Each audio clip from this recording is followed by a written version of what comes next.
have spent my entire life either at the schoolhouse, on the way to the schoolhouse, or talking about what happens in the schoolhouse. Both my parents were educators. My maternal grandparents were educators. And for the past 40 years, I've done the same thing. And so needless to say, over those years, I've had a chance to look at education reform from a lot of perspectives. Some of those reforms have been good, some of them have been not so good. And we know why kids drop out. We know why kids don't learn. It's either poverty, low attendance, negative peer influences. We know why. But one of the things that we never discuss, or we rarely discuss, is the value and importance of human connection. Relationships. James Comer says that no significant learning can occur without a significant relationship. George Washington Carver says all learning is understanding relationships. Everyone in this room has been affected by a teacher or an adult. For years, I have watched people teach. I have looked at the best and I've looked at some of the worst. A colleague said to me one time, they don't pay me to like the kids. They pay me to teach a lesson. The kids should learn it. I should teach it. They should learn it. Case closed.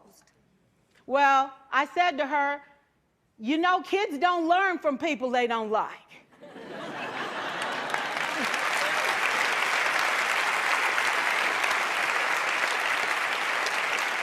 She said, that's just a bunch of hooey. And I said to her, well, your year is going to be long and arduous, dear. Needless to say, it was. Some people think that you can either have it in you to build a relationship or you don't. I think Stephen Covey had the right idea. He said you ought to just throw in a few simple things, like seeking first to understand as opposed to being understood.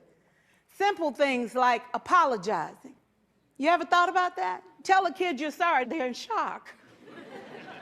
I taught a lesson once on ratios. I'm not real good with math, but I was working on it. And I got back and looked at that teacher edition. I taught the whole lesson wrong. So I came back to class the next day and I said, look, guys, I need to apologize. I taught the whole lesson wrong. I'm so sorry. They said, that's okay, Miss Pearson. You were so excited. We just let you go.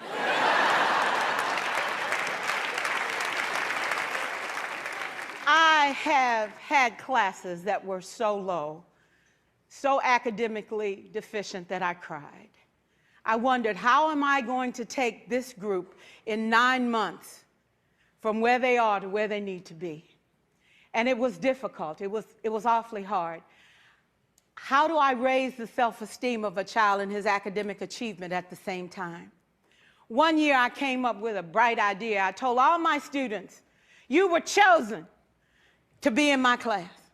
Because I am the best teacher and you are the best students, they put us all together so we could show everybody else how to do it. One of the students said, really? I said, really? We have to show the other classes how to do it. So when we walk down the hall, people will notice us. So you can't make noise, you just have to strut. And I gave him a saying to say, I am somebody. I was somebody when I came. I'll be a better somebody when I leave. I am powerful and I am strong. I deserve the education that I get here. I have things to do, people to impress, and places to go. And they said, yeah. You say it long enough, it starts to be a part of you. And so,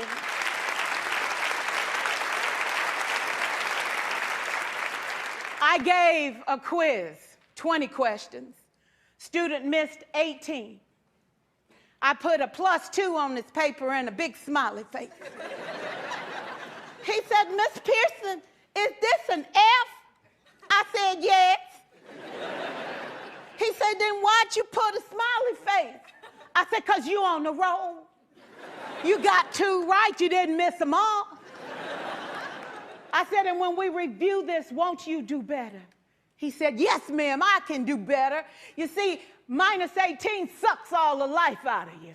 +2 said, I ain't all bad.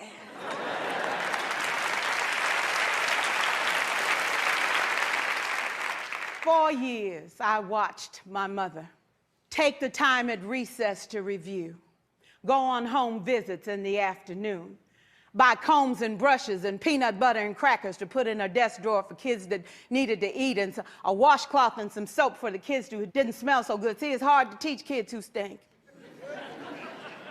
And kids can be cruel.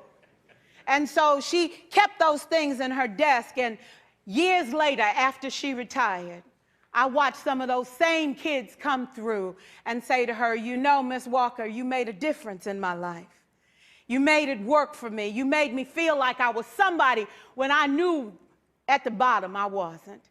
And I want you to just see what I've become. And when my mama died 2 years ago at 92, there were so many former students at her funeral.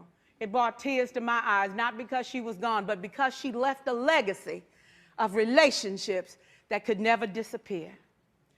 Can we stand to have more relationships? Absolutely. Will you like all your children? Of course not. And you know your toughest kids are never absent.